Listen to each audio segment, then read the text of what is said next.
তখনই আগরতলা যাব। যদি ওখানে গিয়ে ছবি তোলা ভালো না হয় তাহলে আমার অবশ্যই এই জায়গার মধ্যে ছবি তুলতেই হবে। সো হ্যালো এভরিওয়ান, কি অবস্থা সবার? আশা করি সবাই ভালো আছো। এই যে এই জায়গাটা হচ্ছে আমার খুবই পছন্দের একটা জায়গা, খুবই শান্তিপূর্ণ জায়গা।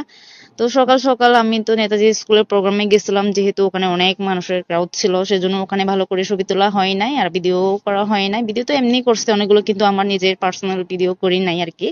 সেজন্য আমার মনটা কেমন জানি করতেছিল, তাই এখানে নেমে আমার, যেহেতু আমার পছন্দের জায়গা, এখানে নেমে কয়েকটা নর্মাল ভিডিও বানালাম।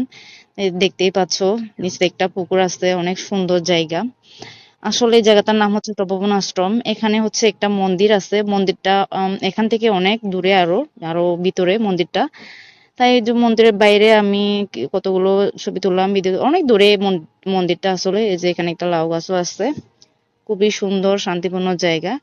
মানে আগরতলা যতবারই যাই, কাজের জন্য হোক বা এমনি ঘোরার জন্য হোক, যদি আমার কোনো ছবি তোলা যদি মনের মতো না হয়, তাহলে অবশ্যই আমি এই জায়গার মধ্যে নেমে ছবি তুলবো। সেজন্য বরাবরের মতো আজকেও নেমে গেছি।